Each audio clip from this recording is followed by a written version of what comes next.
தமிழக வெற்றி கழக அரசு கர்நாடக அரசு மேகதாது அணை கட்ட முயற்சிப்பதை முழுமையாக தடுத்து நிறுத்த ஆக்கப்பூர்வமான பணிகள் ஈடுபட வேண்டும் என்று வலியுறுத்தி இந்த ஆர்ப்பாட்டத்தை நடத்தியிருக்கிறார். 100 நாள் ஆட்சியில மக்களுக்காக எந்த ஒரு புதிய திட்டமும் இல்லை. எல்லாம் ரீல் விட்டுக்கிட்டு ஆட்சி தான் பாக்குறோம். விவசாயிகள் போராட்டம், அரசு ஊழியர்கள் போராட்டம், செவிலியர்கள் போராட்டம், மருத்துவர்கள் போராட்டம் அப்படின்னு போராட்டத்தை தான் பார்த்துக்கிட்டு இருக்குமா ஒழிய இந்த ஆட்சியில மக்களுக்கான திட்டங்கள் எதுவுமே பார்க்க முடியல.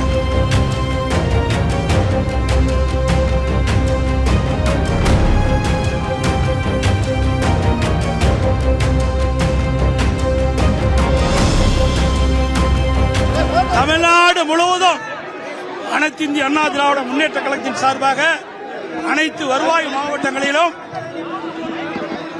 தமிழக வெற்றி கழகம் தேர்தல் நேரத்தில் கொடுக்கப்பட்ட வாக்குறுதியை விவசாயிகள் நிறைவேற்ற வேண்டும் என்ற அடிப்படையில் விவசாயிகள் வாங்கிய கூட்டுறவு வங்கியில் பயிர்க்கடன் முழுவதும் தள்ளுபடி செய்ய வேண்டும் என்ற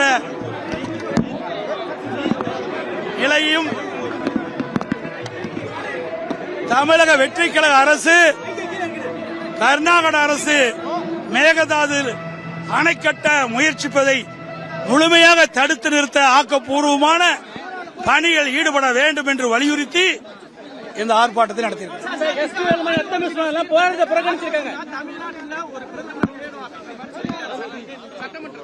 அவர் கனவு வாங்கலாம், அவர் கனவு தான் வாங்க முடியும். 100 நாள் ஆட்சியில மக்களுக்காக எந்த ஒரு புதிய திட்டமும் இல்லை.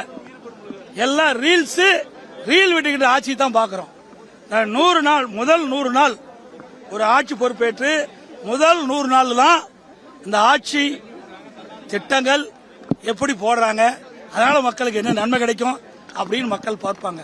ஆனா இந்த 100 நாட்கள்ல இவர்கள் ஆட்சி பொறுப்பேற்றிலிருந்து விவசாயிகள் போராட்டம், அரசு ஊழியர்கள் போராட்டம், செவிலியர்கள் போராட்டம், மருத்துவர்கள் போராட்டம் அப்படின்னு போராட்டத்தை தான் பார்த்துக்கிட்டு இருக்குமா ஒழிய இந்த ஆட்சியில மக்களுக்கான திட்டங்கள் எதுவுமே பார்க்க முடியல. இதுதான் இந்த ஆட்சியுடைய நிலை. அது மட்டும் இல்ல, இன்னைக்கு பட்ஜெட்லயும் சரி, வேளாண் பட்ஜெட்டிலும் சரி, ஏற்கனவே இருக்கிற திட்டங்களுக்கு பெயரை மாற்றி வெற்றி வெற்றி என்று பெயர் சுட்டினாங்க பாரு.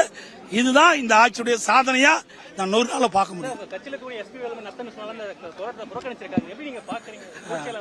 அதாவது திருமணத்துல சீப்பு ஒழிச்சு வச்சுட்டா திருமணம் தடைப்பட்டு போயிருமா?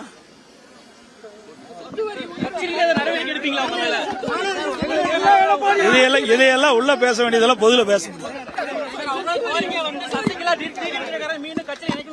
சார். இதெல்லாம் அதான் சொல்லணும். இது இன்றைக்கு கூட்டம் வேற, அதை பத்தி கேளு. இதுதான் ஆரம்பம். இன்னும் பாருங்க எவ்வளவு வரி உயர்த்த போறாங்க. இந்த அரசாங்கம் அமைத்த பிறகு சொத்து வரி உயர்த்திட்டாங்க. நீ எந்தெந்த வரியெல்லாம் உயர்த்துவாங்கன்னு பொறுத்திருந்து பாருங்க. ஏன்னா கடன் அதிகமாயிட்டது. இந்த பட்ஜெட்ல இதுக்கு முழுமையான விளக்கம் இந்த அரசாங்கத்தில் அளிக்க முடியல. இன்றைக்கு அரசு ஊழியர்களுக்கு ஏற்கனவே இருந்த திமுக அரசாங்கம் இடைக்கால பட்ஜெட் போடும்போது அந்த அரசு ஊழியர்களுக்கு ஓய்வு திட்டம் அந்த நிதி ஒதுக்கீடு செஞ்சாங்க. இந்த அரசாங்கத்தில் இவருடைய புதிய அரசாங்கம் இந்த வெற்றி கழக தமிழக வெற்றி கழக அரசாங்கத்தில் அந்த நிதிநிலை அறிக்கையில திருத்தப்பட்ட நிதிநிலை அறிக்கையில இந்த அரசு ஊழியர்களுக்கு ஓய்வூதிய நிதி ஒதுக்கப்படல. இது மாதிரி பல பிரச்சனை. இந்த அரசாங்கம் இப்போ ஆட்சி பொறுப்பேற்று 3 மாசத்துல 20,000 கோடி கடன் வாங்கியிருக்கிறாங்க. 17,000 கோடி வருவாய் செலவு. அப்படின்னா இந்த அரசாங்கம் எப்படி செயல்படுறது நீங்களே எண்ணி பார்த்து.